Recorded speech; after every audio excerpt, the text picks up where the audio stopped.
결국 어떻게든 한국의 자리를 메꾸려던 베트남 정부의 계획이 모두 뜻대로 돌아가지 않게 되었다. 이 때문에 자신들의 당내 입지가 위협받기 시작하자 베트남 정부는 한국의 마음을 돌리려 애를 써보지만 큰 성과는 없었다.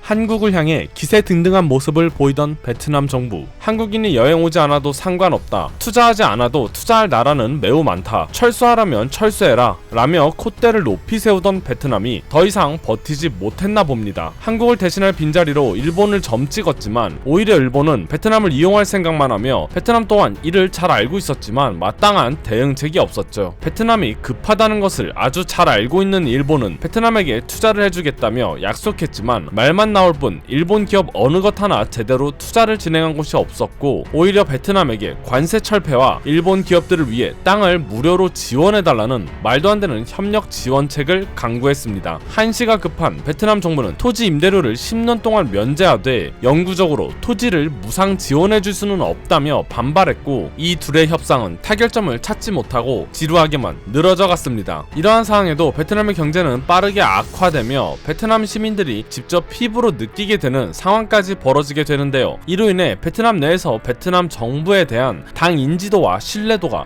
급격히 하락하며 베트남 정부의 입지가 위협받기 시작했습니다. 베트남 정부도 드디어 위기감을 느낀 것인지 연신 한국에게 제발 투자를 해달라며 기사를 내면서 이제는 체면이고 뭐고 어떻게든 한국 정부와 한국 기업들의 마음을 돌리기 위해 애처롭게 노력하고 있는 현실이죠. 하지만 이미 우리는 베트남에 대한 진실을 그 누구보다 잘 알고 있으며 이미 이들의 술수와 이중성이라는 본성을 완벽하게 깨달았고 이제는 베트남에 대한 투자가 얼마나 위험하고 리스크 있는 행위인지를 잘 알고 있습니다. 한국이 더 이상 베트남에 대해 매달리지 않으며 관심조차 사라지자 베트남의 고위 관료들은 굉장히 다급해졌는데요. 그리고 최근 베트남 총리가 직접 한국의 국무총리에게 통화하여 한국 기업들이 베트남에 진출할 수 있게 지원해달라고 요청한 사실이 밝혀지게 되면서 베트남이 얼마나 초조한 상황인지 알 수 있게 되었습니다. 그리고 여기에 대처한 한국의 자세가 베트남 내에서 굉장히 큰 논란이 되고 있는데요. 최근 한국 언론에 올라온 기사에 따르면 한덕수 국무총리가 판민진 베트남 총리에게 통화 요청을 받아 이에 응했다. 통화 내용에서 베트남 총리는 한국과 최근 소홀해진 사이에 잘못된 무언가 있다고 말하며 이에 대한 우려를 전했다. 이윽고 판민진 베트남 총리는 최근 한국과 베트남이 교역 30주년을 맞게 된 것을 축하하며 앞으로도 경제, 안보, 개발, 문화, 인적 교류 등 한국과 다방면에서 관계를 확대 발전시켜 나가자고 전했습니다. 그 다음 베트남 총리의 발언이 매우 어이가 없는데요. 한국에 대한 관계를 개선시키고 싶다고 말하더니 통화 막바지에 베트남 총리는 한국의 금융기관에서 직접 베트남 진출을 위한 지원과 제도를 조속히 마련해달라고 명령조 형식으로 요청한 것입니다. 잘 가다가 마지막에 베트남이 원하는 본성을 노골적으로 드러낸 것이죠. 이에 대해 한덕수 국무총리는 베트남과 사이가 멀어진 것에 대해 안타까움을 전하면서 어느 국가든 그 국가에서 기업이 철수하거나 투자를 하는 것은 기업들의 마음이라며 이들이 선택한 자연스러운 시장 경제 논리를 한국 정부가 임의로 조정할 수는 없다고 말했습니다. 굉장히 정중한 자세로 베트남 정부가 원하는 바를 잘 거절했다고 볼 수 있는데요. 쉽게 말하면 기업들이 이익을 위해 떠난 것을 정부가 개입해서 어쩌냐고 다그친 것이라 생각하면 됩니다. 마지막으로 찐 총리는 풍부한 경험을 가진 한국 기업들과 적극 협력해 나가기를 기대한다며 한 국무총리도 협력 방안을 모색하겠다고 화답하며 둘의 대화가 종료됐다고 전했습니다. 사실 베트남 정부가 한 말을 본다면 처음 구절은 큰 문제가 되지 않습니다. 한국에 대한 사이를 다시 예전으로 돌리고 싶다는 것을 말한 것 뿐이니까요. 하지만 한국의 금융기관이 나서 직접 베트남 투자를 유도시켜달라고 말한 것은 정부가 직접 개입해서 베트남 투자를 이끌어달라는 뜻과 유사합니다. 이는 앞뒤가 맞지 않는 발언이죠. 베트남 총리는 부탁을 하는 입장이니까요. 즉 베트남 정부는 아직도 한국을 아래로 보고 이러한 발언을 한 것으로 보이는 것이죠. 실제로 작년 중국에 대한 한국 기업들의 보이콧이 극에 달했을 때 중국 외교장관이 한국에 직접 한 발언과 굉장히 유사합니다. 그 당시 중국 장관은 한국 대사와 통화하며 한국 정부가 직접 나서 기업들을 통제해달라, 철수를 저지시켜라 라고 명령조로 말했었습니다. 둘 다 공산국가 아니랄까봐 하는 짓도 굉장히 비슷한데요. 또한 해당 기사가 나간 뒤 베트남 외교부 측에서 직접 한국과 대화하고 싶다며 방문 사실을 밝혔으나 이마저도 부결난 것으로 알려졌는데요. 베트남 언론 언론 뚜어이제에 따르면 베트남 외무부가 한국에 공식 방문할 것을 요청했으나 한국 측에서 방문을 거절했다고 밝히며 한국 측에서 구체적인 사유를 밝히지 않았다고 전했습니다. 이 때문에 베트남 정부는 한국과의 여러 접촉 시도가 실패했다며 좌절감에 빠져 있다는데요. 이러한 정황을 보자면 한국 정부 또한 베트남에 대한 포용적인 외교에서 일방적인 태도로 변한 것으로 해석할 수 있겠죠. 앞으로도 한국 정부가 베트남에 대한 단호하고 강도 높은 태도를 보여주길 바라며 이상 영상 마치겠습니다. 오늘도 시청해주셔서 정말로 감사드립니다.